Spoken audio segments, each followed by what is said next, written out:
Umuwi siya na, yan o. Naka-clock ko na, pero cut off na siya kasi gabi na eh. Ayan o, time check. Ayan o.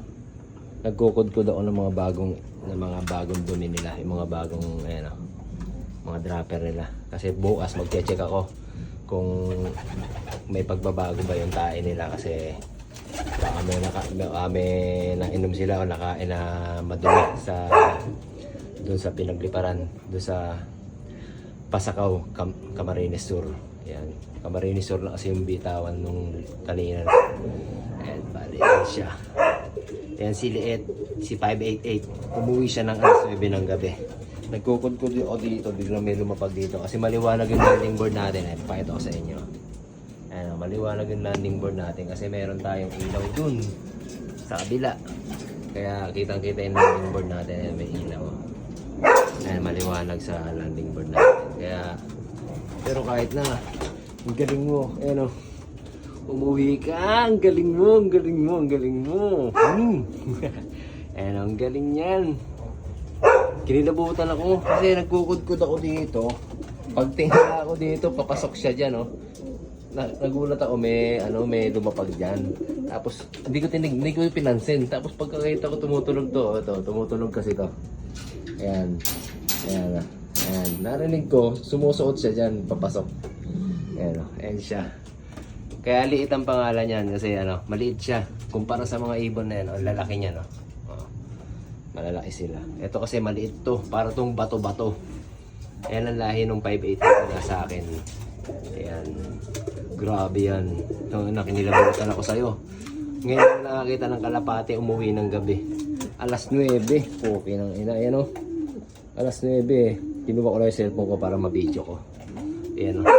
Naikla ko na siya. Nakuha ko na yung sticker. Yes! Ayan, tapos si Blue, ito yung video niya, yung nireels ko nung nakaraan. Yun pala, ayan o, hindi na siya nakauwi. Dito yung pwesto niya eh. Ayan, dyan dapat siya, tapos to si B dito.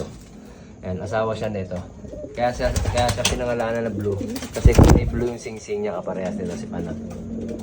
Ayan, si Panot naman, dating Panot yan. Kasi binugbog yan doon sa tiniran niyang bahay nung inakay pa siya. Nabugbog yan. Ngayon, ayan, nakarecover. Tinahin namin yung ulo niyan ni Tito Randy. Ayan, shoutout nga pala kay Tito Randy Reyes ng may-ari ng 588. Ayan. Ayan o. Ito si Arden. Ayan. Kauna-una ang umuwi sa akin. Tsaka si Rose. Ayan.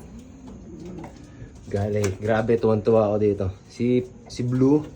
Ayan, ayun nga pala. Balik natin kay Blue. Bali, nireels natin nung nakaraan. Bali, nung Friday yata yun. O tama, Friday ba? O, nireels ko nung Friday o Saturday.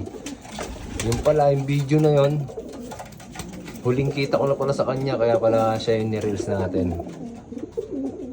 Bali, hindi na siya nakauwi hanggang ngayon. Pero mag-iintay pa rin ako hanggang bukas ng umaga. Gigising ako ng maaga, mag-aantay ako dito. Sasara ko muna to para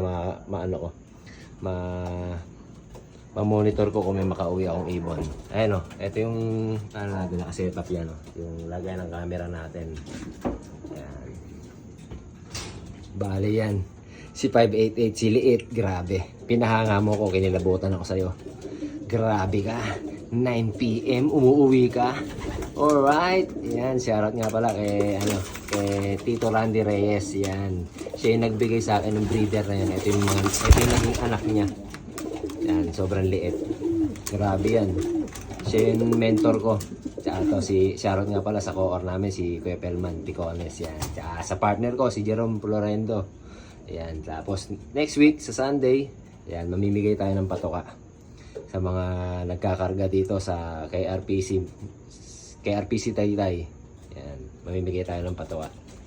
Alright, let's go. 588. Alright.